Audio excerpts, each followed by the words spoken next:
video sebelumnya dikatakan bahwa ketika Adam dan kedua mertuanya sedang berbincang ringan, mereka semua dikejutkan dengan suara ketukan di pintu yang lumayan keras.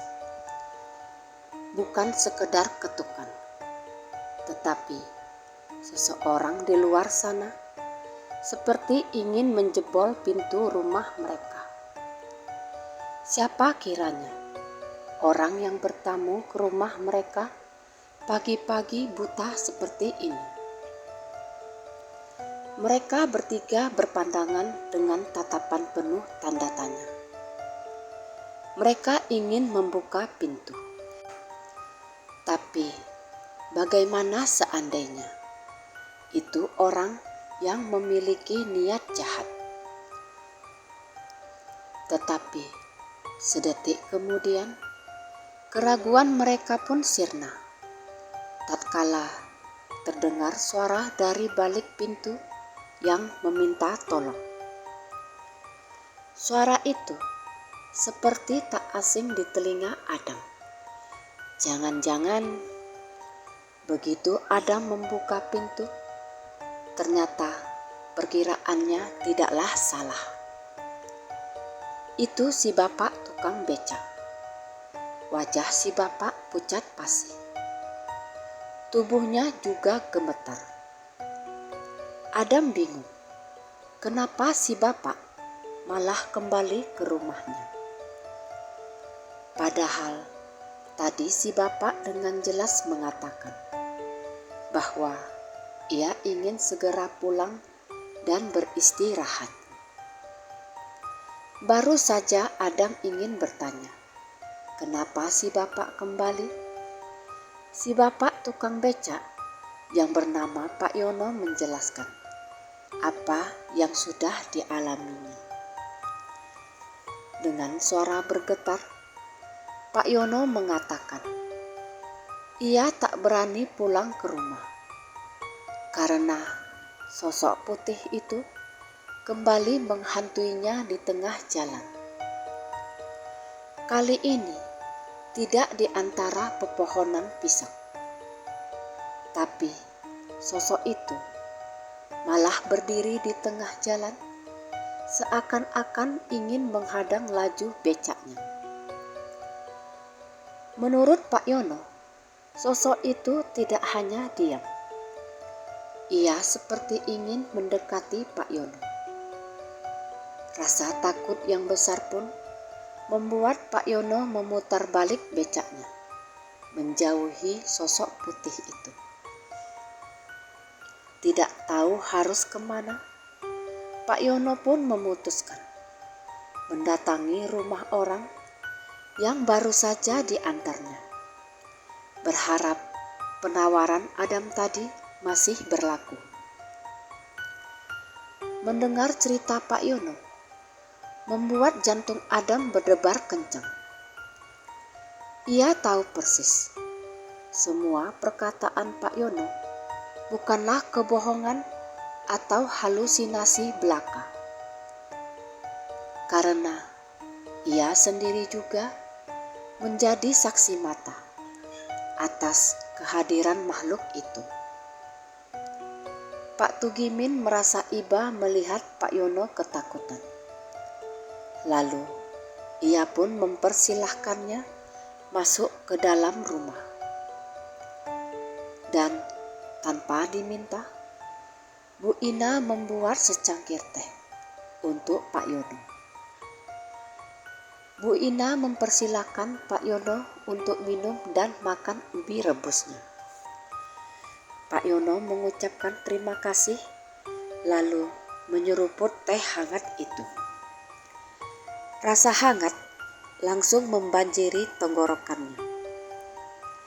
Kemudian mereka berempat pun kembali mengobrol. Setelah menceritakan pengalamannya, Pak Yono terlihat mulai tenang. Seakan-akan separuh bebannya sudah terangkat. Akhirnya Adam tak tahan juga. Ia pun mengaku kepada mertuanya bahwa tadi ia dan Lasmi sebenarnya melihat pocong itu juga. Tetapi saat itu mereka berdua memilih diam saja karena tak ingin membuat suasana menjadi panik. Pak Yono mengangguk. Dia pun berkata, kalau sebenarnya tadi ia memang menduga jika Adam dan Lasmi melihat sosok putih itu juga. Saat itu, Pak Yono melihat wajah Lasmi dan Adam mendadak pucat dan tegang. Tapi beliau pun memilih diam juga, karena tak ingin menambah ketakutan Adam dan Lasmi. Mendengar cerita Adam dan Pak Yono, Pak Tugimin dan Bu Ina saling melempar pandang. Pak Tugimin menghembuskan nafas berat. Lalu ia berkata bahwa sebenarnya di kampung mereka saat itu sedang tidak baik-baik saja. Banyak warga yang mengaku melihat penampakan makhluk halus. Beberapa warga juga mengaku jika mereka pernah mendengar suara-suara misterius yang tidak diketahui dari mana asalnya. Gangguan tidak sampai di situ saja. Warga mulai mengeluh dengan seringnya mereka kehilangan uang. Saling curiga antar warga pun terjadi. Dan kecurigaan itu mulai mengerucut kepada satu orang, yaitu seorang warga yang bernama Manto. Manto baru tinggal di kampung itu selama 2 tahun. Di awal kedatangannya, ia hidup layaknya warga kampung biasa. Tetapi seiring berjalannya waktu, dalam waktu sekejap, ia bisa membeli rumah dan beberapa petak tanah. Ia yang dulunya kemana-mana selalu berjalan kaki, kini ia selalu menaiki sepeda motor. Bahkan istrinya yang bernama Ratna bisa membeli seperangkat emas. Perubahan drastis itu membuat warga menduga bahwa Manto menggunakan cara yang tidak biasa. Tetapi walaupun kejanggalan itu terlalu jelas, warga masih bisa berpikir waras. Mereka tidak asal tuduh, apalagi main hakim sendiri. Karena mereka tidak memiliki bukti sama sekali. Mereka tidak ingin ini semua menjadi fitnah di kemudian hari. Cerita dari mertuanya membuat perasaan Adam semakin khawatir. Ia mulai bertanya-tanya dalam hati. Apakah keputusannya membawa Lasmi pulang kampung adalah keputusan yang tepat? Kenapa mereka harus kembali ke kampung yang di saat bersamaan sedang mengalami teror mistis? Setelah malam pertama pulang ke kampung yang penuh cobaan, sayup-sayup terdengar suara ayam berkokok. Matahari pun mulai keluar dari peraduannya. Terlihat kabut tipis menggantung di antara pepohonan. Kampung terlihat sangat tenang. Karena hari sudah pagi, Pak Yono pun segera pamit. Ia mengucapkan terima kasih karena keluarga Pak Tugimin sudah menerimanya dengan kehangatan layaknya keluarga sendiri. Ia juga mengucapkan permintaan maaf jika sudah merepotkan mereka Yang dijawab Pak Tugimin dengan kibasan tangan dan berkata bahwa Pak Yono sama sekali tidak merepotkan mereka. Pak Tugimin juga berkata, kapanpun Pak Yono ingin mampir, pintu rumah mereka akan selalu terbuka untuknya. Pak Yono sekali lagi mengucapkan terima kasih, lalu segera pergi. Sedangkan di kamar, Lasmi sudah terbangun dari tidurnya. Ia kelihatan lebih tenang setelah tidur beberapa jam. Sesekali, ia mengelus perutnya yang semakin membesar. Tetapi, wajahnya menyiratkan keresahan mendalam. Pagi itu, Lasmi seperti enggan bicara. Ia lebih banyak diam. Pandangannya sesekali menerawang jauh keluar jendela. Sedangkan Adam sendiri masih dengan perasaan gundah gulana. Percakapan mereka tentang teror yang sedang melanda kampung seakan menambah beban berat di kepalanya. Ia merasa harus melakukan sesuatu. Maka Adam pun memutuskan mengunjungi salah satu kerabatnya yang terkenal bijaksana dan memiliki pengetahuan lebih tentang hal-hal gaib. Kerabatnya itu bernama Abimanyu, yang lebih dikenal warga dengan sebutan Pak D. Abi. Pak D. Abi sudah seperti ayah bagi Adam. Karena Pak D. Abi adalah sobat karib ayahnya Adam. Dahulu, Adam sangat manja pada Pak D.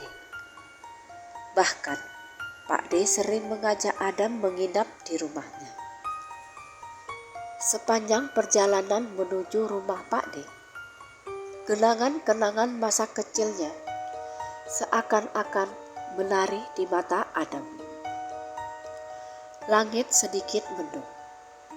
Sepertinya hari itu akan hujan.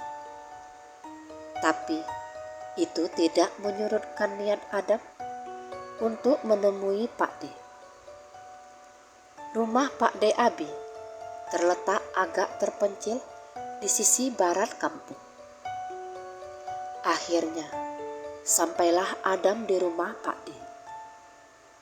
Rumah itu masih kelihatan sama ketika terakhir kali ia melihatnya. Rumah yang terbuat dari kayu berwarna coklat tua itu masih berdiri kokoh. Walaupun ada beberapa bagian catnya yang mulai mengelupas karena perubahan cuaca. Sekeliling rumah Pak D juga tidak banyak berubah, dengan pohon-pohon bambu yang mengelilingi bagian belakang dan samping rumahnya. Adam bisa melihatnya. Lelaki tua itu sedang duduk sambil menyeruput kopi hitamnya di teras rumah. Melihat kedatangan Adam, Pak D tersenyum, lalu mempersilahkan Adam untuk duduk bersamanya. Adam duduk di sebelah Pak D. Lalu mereka pun saling bertanya kabar masing-masing.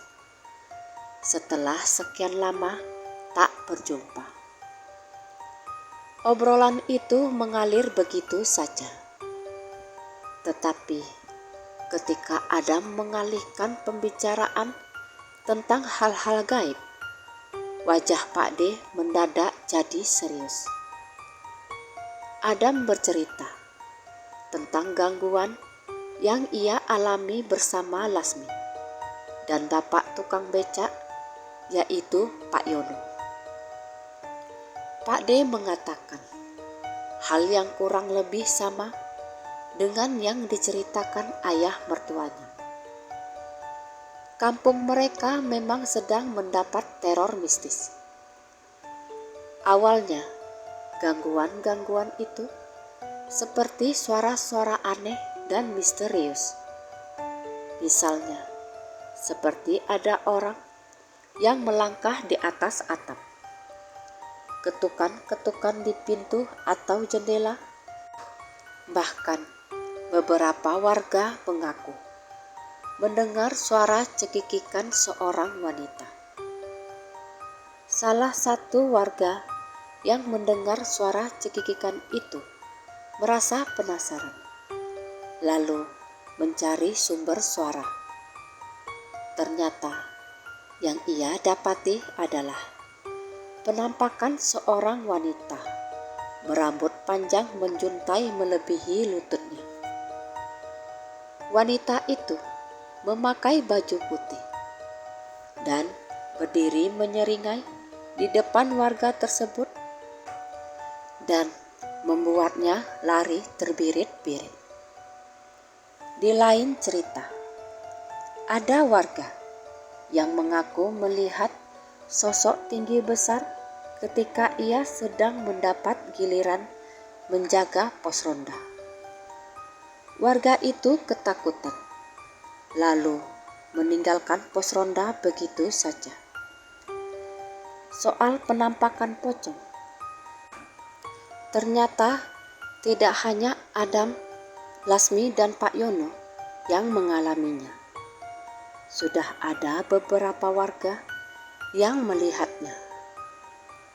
Bahkan ada seorang anak kecil yang mengalami demam tinggi setelah melihat penampakan seekor babi di belakang rumahnya.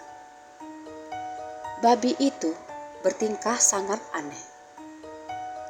Ia berdiri layaknya manusia. Pak D mengatakan bahwa gangguan-gangguan itu tidak hanya satu jenis saja. Makhluk-makhluk itu bisa menyerupai manusia, bahkan hewan sekalipun.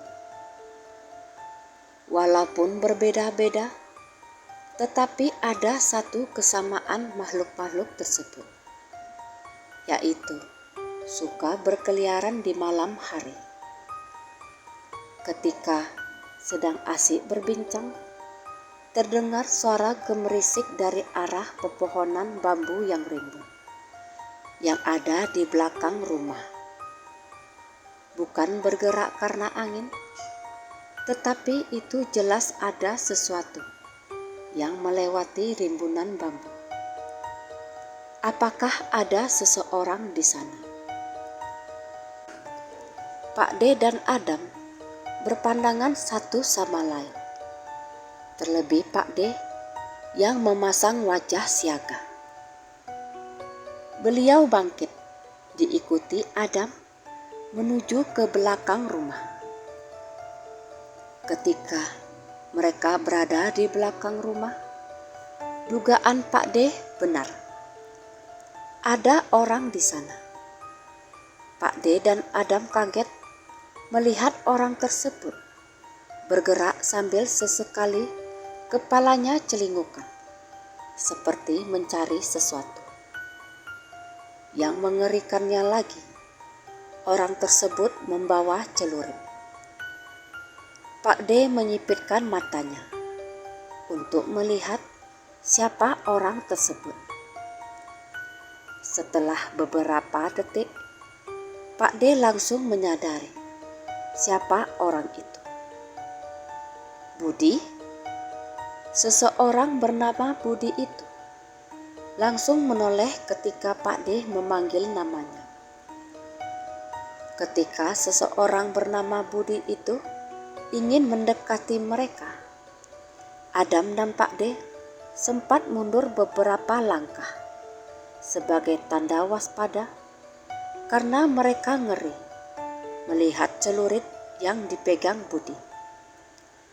"Jangan takut Pak D, saya nggak ada niat jahat di sini," kata Budi.